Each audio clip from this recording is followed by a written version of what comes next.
Hello, my name is Sam Epstein, and this is my talk on quantum mechanics and algorithmic information theory. The talk is about a synthesis of two areas. The first area is quantum mechanics, which deals with the nature of subatomic particles. The second area is algorithmic information theory, a much smaller field that deals with the information content of individual strings. The core definition for algorithmic information theory is Kolmogorov complexity, which measures the smallest program that produces a string with respect to a reference universal Turing machine. The main bibliography for this talk is the following reference, a paper that I uploaded recently to my website that has unpublished material as well as a survey of current published material in the area of algorithmic information theory and quantum mechanics. This paper has the following 6 sections. The first chapter is quantum complexity, the algorithmic content of individual quantum states. This was studied in the early O's by 3 seminal papers that introduced algorithmic entropy of individual states. The second chapter deals with how one quantum state can be considered atypical with respect to another quantum state, thus an outlier. The third has a definition that is the algorithmic mutual information between two quantum states, and in my opinion is the most important definition in the paper. It can be used to find upper bounds and lower bounds with respect to cloning, with respect to measurements, and it is a very useful term. The fourth chapter deals with measurements and the algorithmic content of measurements. If you show that the algorithmic content of a particular measurement is very small, you know that your measurement is white noise. In the fifth chapter, there's a survey on infinite quantum spin chains. And in this chapter, there's a definition of quantum Martin-Löf random sequences. And you can show that the prefixes of such sequences are incompressible with respect to a universal quantum Turing machine. The sixth chapter is a very funny chapter in that it shows the incompatibility of algorithmic information theory with the many worlds theory. So this talk deals with 2 chapters, chapter 4, measurements, and chapter 6, many worlds theory. The next talk will talk about information. So the first part of this talk deals with signals, measurements, and decoherence. So given a PVM or POVM measurement, the overwhelming number of quantum states will produce white noise. And this is also true for decoherence, is that the overwhelming majority of quantum states will decohere into white noise. I will talk about what decoherence is later in the talk. So if you were to ask a physicist if this was true, they would say, yes, obviously this is true. But by using algorithmic information theory, we can quantify what is this white noise. And then we can also prove that this white noise is resistant to processing. This talk is a prelude to the general thesis that the wave function collapse causes an uptake in algorithmic information of the quantum state. This enables non-negligible signals for measurements and also enables partial information cloning. A quantum operation or unitary transform does not have this property. The second part of the talk will talk about a complication in the many worlds theory. Basically, using algorithmic information theory, you can show that there exists branches in the multiverse that actually break mathematical postulates. Now, people believe that there are branches in the multiverse that break physics itself, but the fact that it breaks axioms of mathematics is something new and deserves to be looked into. So we start with the first part, signals from classical and quantum sources. And we start with conservation of information. This is a very well-known theorem in classical information theory. Given 2 random variables, x and y, random processing on one of the variables cannot increase the information. Now, when you go into algorithmic information theory, there's also the term information between 2 strings, which is the difference between the separate Kolmogorov complexities of x and y minus their joint complexity. Kolmogorov complexity is the size of the shortest program to a universal Turing machine, which produces that string. And one of the most foundational theorems in algorithmic information theory is conservation of information, mirroring the classical case. There's a deterministic theorem and also a probabilistic theorem. There is about 3 such versions of these inequalities. There could be upwards of 5, but I know personally of 3. For the top one, if you transform a string x by f, you're not going to get any information. This can be seen with interrogating a witness that has no idea about the scene of the crime, and it doesn't matter how you interrogate him, you're not going to get any information. There's also a probabilistic version, which shows that the probability of learning any information about the target sequence is very low. So this is very important for how information is formed and transformed. And the probabilistic information inequality will come into play later on when we talk about the many worlds theory.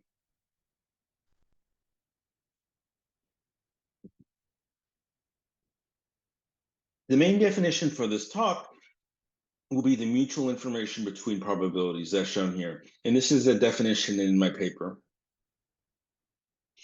If a probability has low self-information, then it has large measure on simple strings or low measure on a large set of complex strings. For example, let's say we have a measure p that has its support is 1 through n, where n is very small. Then it doesn't really matter how you arrange what number has what measure, the self-measure of p will be very small. And take p that has a uniform measure over all strings of 2 to the 2 to the 100. Again, this will have extremely low self-information, even though the support, most of the strings are very complex. So we'll talk a little bit more about the properties of information. If it's very easy to see if they're singletons, then they're equal to the original definition of mutual information between strings. The universal semi-measure or the algorithmic probability has no self-information whatsoever. The uniform measure over strings of size n has self-information equal to the complexity of n. So the only signal that U of n produces is n itself. Probabilities can also have infinite self-information. For example, if you take a Martin-Loff random sequence alpha and you define P as shown, then it will have infinite self-information. So now we can talk about how probabilities evolve and change. And to do that, we use a new definition, which is a channel. A channel takes in 2 strings and outputs a non-negative real. For every x, the channel f is a probability. And then when f is applied to a probability, you get the following definition. Therefore, each z is turned into a probability, and then you use p as a prior. So what's exciting is that given probabilities p and q in channel f, you get conservation of information. Therefore, given 2 probabilities, randomized processing cannot increase their information. However, this is a pessimistic theorem because it shows that probabilities will lose signal strength as time goes on, and you will go from something of order to just pure white noise in the future.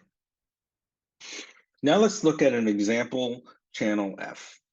For our definition, when channel is given X, it produces a probability over all strings of the same length as X. Let's look at how F is applied to a singleton probability, P, over a string X of length N.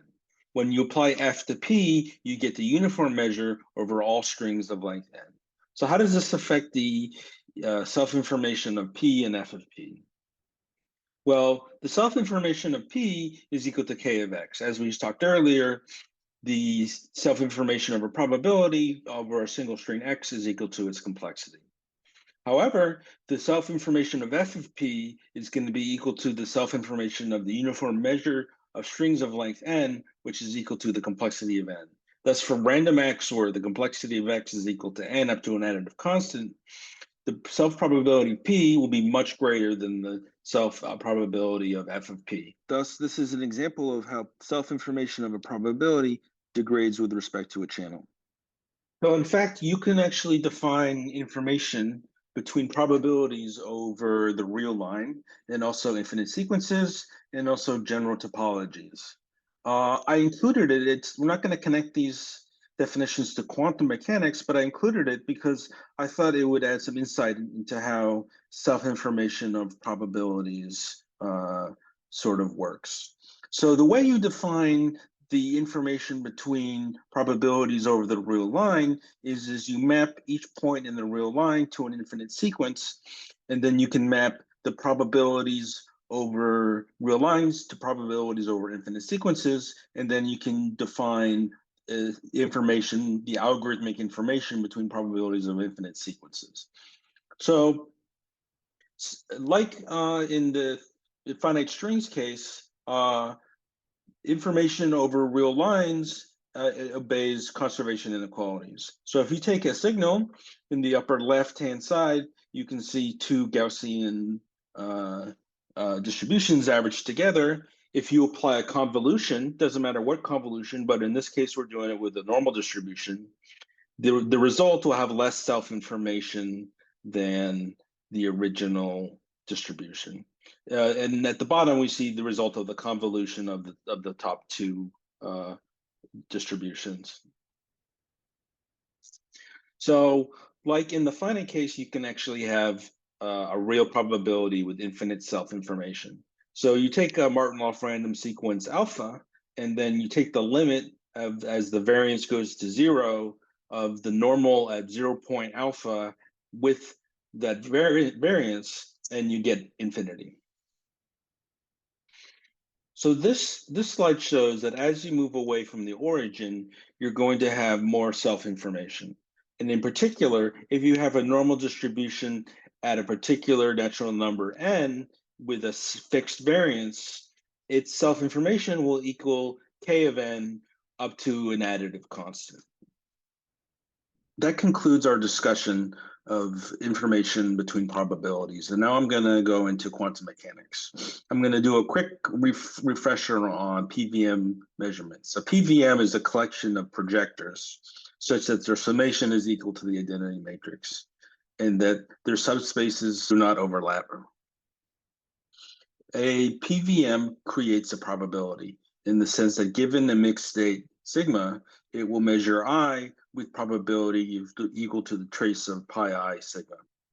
Thus, the probability over measurements is denoted by pi sigma, where pi sigma I is equal to trace pi I sigma. And again, if you measure I, the state will collapse to the following form. And I just want to say the results also work for POVMs. Now we're going to see if quantum mechanics offers new insights into how signals evolve or are created. So we're going to look at prepare and measure channels. Alice starts out with a random variable x and chooses with probability p of I values 1 to n. Then Alice prepares a density matrix sigma x, where each density matrix sigma I is chosen according to x. Alice sends this density matrix to Bob, who then performs a measurement on sigma x with PVM pi getting y. But at the end of the day, you still have a classical channel. And as such, the self-information of y will be less than the self-information of x. What about explicitly constructing a signal using constructs of quantum mechanics? That is, given a computable density matrix sigma and a computable PVM pi, when you apply pi to sigma, you get a probability. But what sort of information does this probability have with respect to itself? What is its self-information?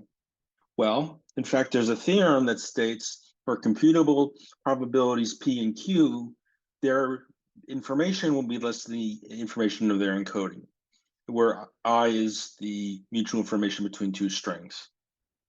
Thus, as a corollary, the probability created from applying pi to sigma will have less self-information than the complexity of sigma and pi.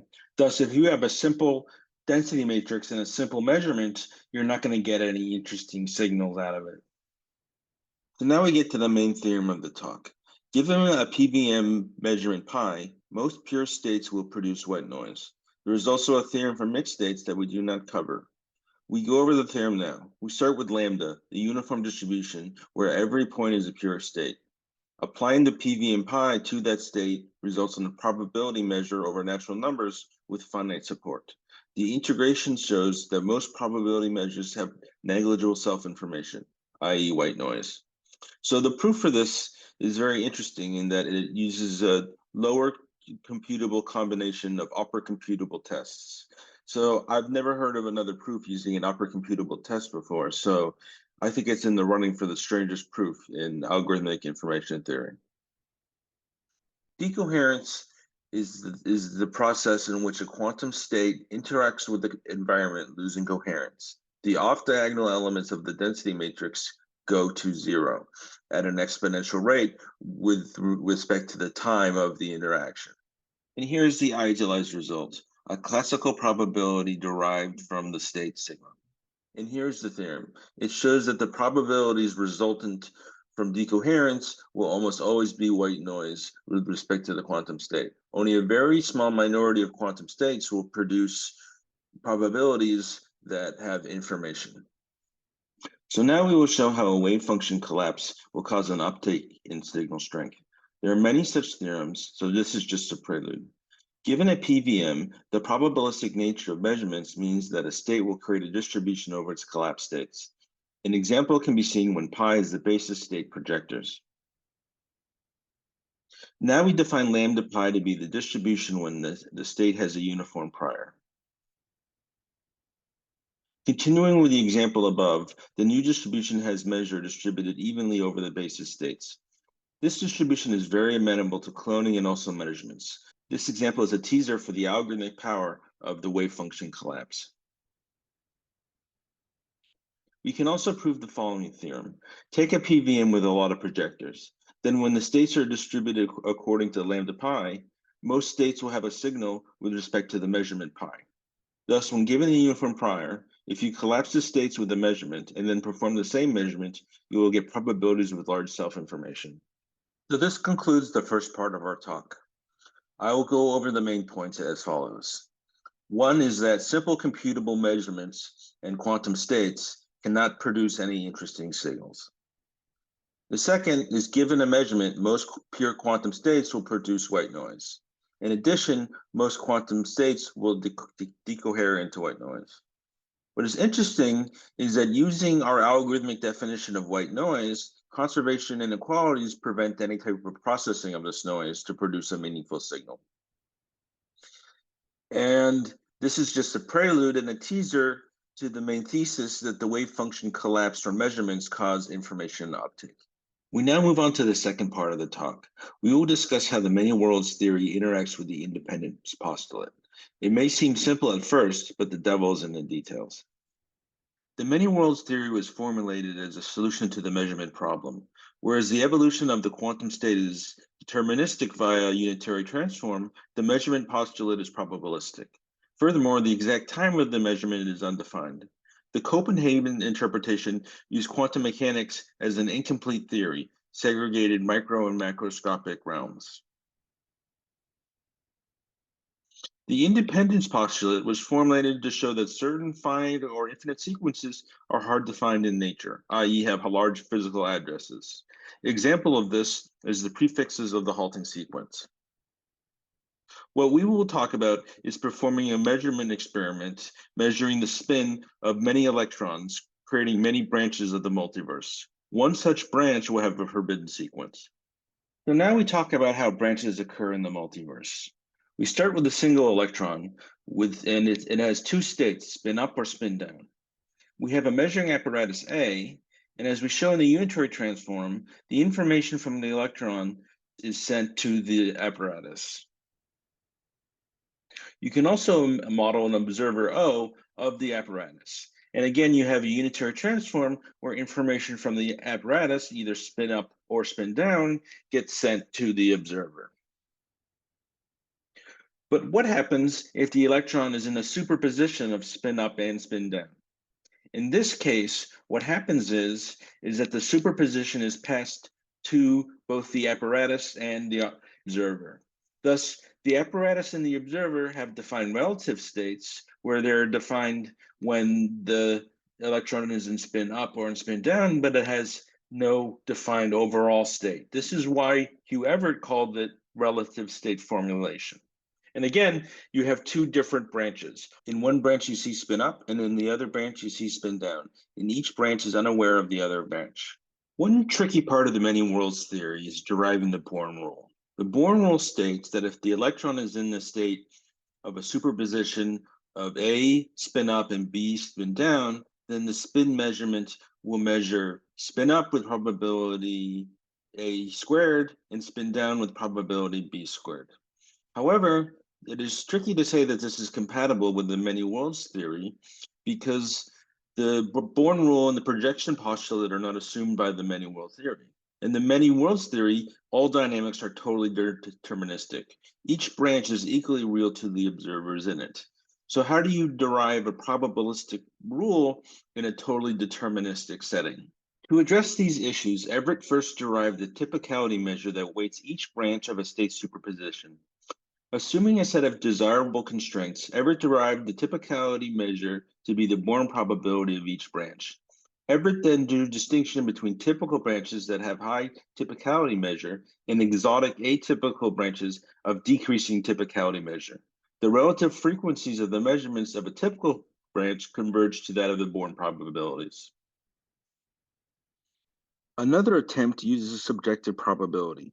The experimenter puts on a blindfold before he finishes performing the experiment. After he finishes the experiment, he has uncertainty about what world he is in. This uncertainty is a foundation of a probability measure over the measurements. The probability measures are postulated to be in proportion to something called the total measure of existence of that branch. This total measure follows the Born rule. We will assume this interpretation for deriving the Born rule for the talk. So now we move on to the independence postulate. This postulate is a finitary version of the Church-Turing thesis. The problem with the Church-Turing thesis is that it only deals with infinite sequences. It doesn't say anything about large prefixes of the halting sequence. Thus, each singleton language that is the halting sequence from 1 to m is computable. The independence postulate is as follows. Let alpha be a sequence defined with an n-bit mathematical statement, and let beta be located in the physical world with a k-bit instruction set, like an IP address. Then the mutual information between alpha and beta are no more than k plus n, plus a small additive constant.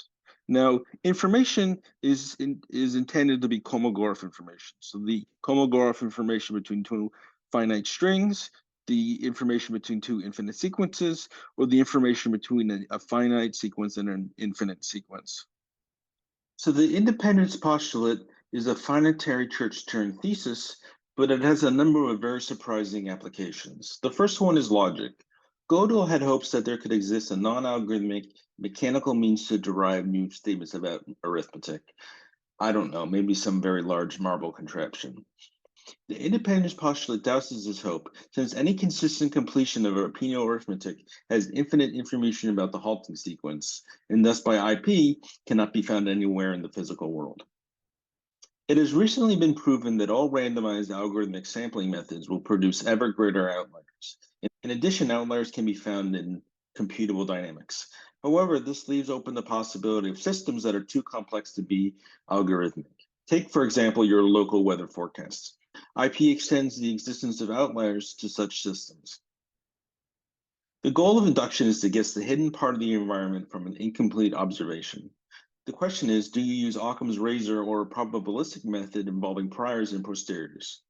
Without getting into too much detail, IP suggests that Occam's razor is the preferred strategy. In the cybernetic agent model, the agent interacts with an environment exchanging actions. IP implies that if there is a simple randomized player that wins with good probability, then there will exist a simple deterministic player who will win against the environment. And lastly, it has applications to physics, as we will show in the talk. We now apply the independence postulate to a specific case. We define information to the definition at the start of the talk between finite sequences. We restrict ourselves to the case where alpha equals beta equals a string x. Now, IP states if x can be defined by a mathematical statement of size n and found by an address of length k, then its Kolmogorov complexity is less than n plus k plus a small additive constant. We now define the following case. Chasence omega is a probability that a universal Turing machine will halt on a random input. The first m bits of omega are random and thus incompressible. However, omega m can be defined by an O of log m bit mathematical statement. Thus, by the independence postulate, omega m is forbidden in that all physical addresses of it have length at least m. We now describe a simple experiment that causes the conflict between algorithmic information theory and the many worlds theory. We take n independent electrons in the following superposition of up and down spin. An apparatus measures these spins and records them. The unitary transform produces 2 to the n branches of equal coefficients, with each branch recording a string of size n. One branch will record omega n, the first n bits of omega. Thus, you get the following probability of a memory leak. So a blindfolded mathematician loudly declaring the independence postulate will be in error with probability 2 to the n. So I was asked, what about flipping n coins? Wouldn't that break the independent postulate? You will get omega n with probability 2 to the n. The answer is no. This will not break the independence postulate, and this is protected by 2 facts. One is algorithmic conservation inequalities, and the second is, in physics, you can postulate away events with extremely small probabilities. More generally, we can ask, what about a probability learning with high likelihood information about a target sequence that is forbidden? Let P be a probability over finite or infinite sequences. So as the probabilistic conservation inequality shows, the probability of learning new information about a target sequence is exponentially small.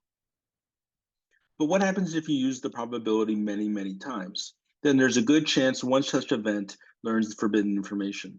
However, because there are lots of events, to find such forbidden events, one needs a large address, balancing the IP inequality.